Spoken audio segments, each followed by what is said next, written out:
This is Joel Thomas, who is a IT security consultant, in other words, a professional hacker. So, Joel, tell us where did you study and what courses you took? Well, actually, I studied in Würzburg in Germany. I also had 1 year in Berkeley, but I actually didn't study computer science. I studied physics with like a focus on nanotechnology, basically material science and structuring of nanotechnology, nanosurfaces and things. Okay. Yeah. So, what motivated you to choose your profession as an IT security consultant? Well, I've always been passionate about IT. I learned programming by myself when I was, I don't know, 15 or something. I've always been very passionate about the whole topic. I've always wanted to know how computers work. So I dived into that very early, and it kind of stuck along with me even throughout my studies. I don't exactly know why I studied physics. In retrospect, I probably should have studied IT security or IT science.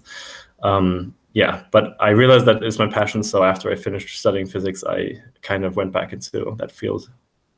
Okay. So, which organizations have you worked for earlier? I've worked for, well, I started off with a small company that does embedded Linux called Emlix in Berlin. I stayed there for the first 4 years, learned a lot of like low-level programming, how do you program on like on hardware, and not very close to the hardware, like designing, I don't know, systems for customers, I don't know, like a coffee machine or something. Sometimes things like that actually have very sophisticated software running on it. I worked on that for the first 4 years. Then I moved to Deutsche Bank as a consultant for, I think, 1.5 years. And my boss at Deutsche Bank actually quit his job and he started a new company. And I was a co-founder of a company that I still work for called QuoScient. And that's where I'm still working. I work remotely. The company is in Frankfurt. Okay. So, how do you use technology, and how do you think technology will impact your line of business with technology?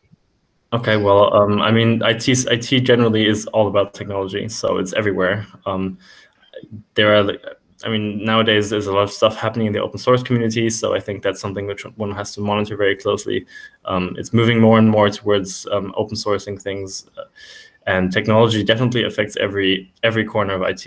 And you also have to kind of be on top of your game, because it's really poisonous, I think, if you become complacent and like don't want to change a running system to replace something with newer technology. You have to keep like educating yourself on what are the new developments in the scene. Otherwise, you're going to be left behind for sure.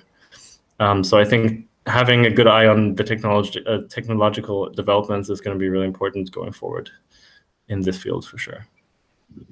And also, IT security is also, IT security is also kind of a cat and mouse game between security engineers and like malicious actors, like hackers.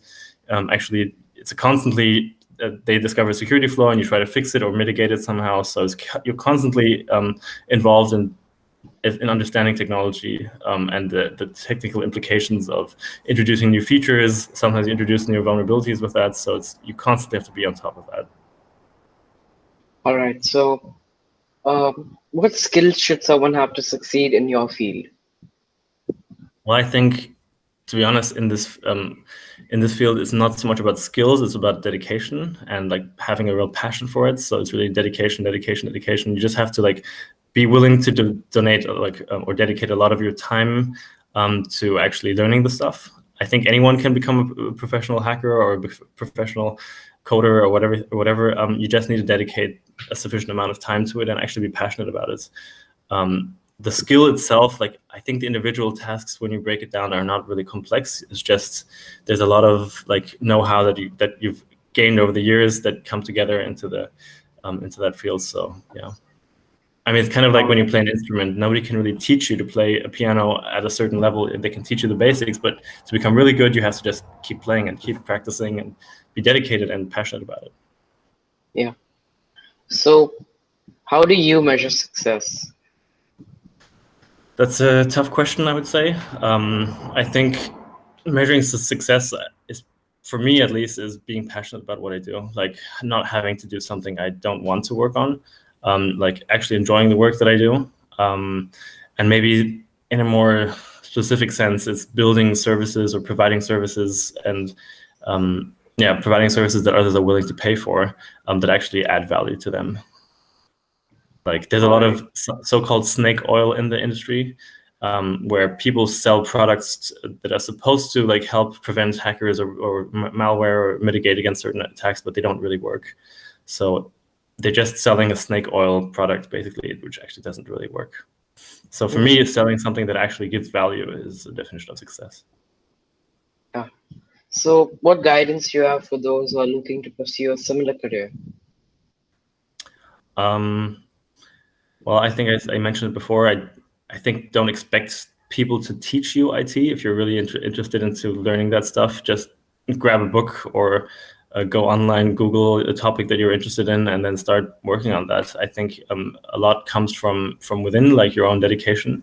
And I feel that all the really good enthusiasts and really good hackers, they didn't learn their stuff in university or from somebody else. They just dedicated their own time to learning something.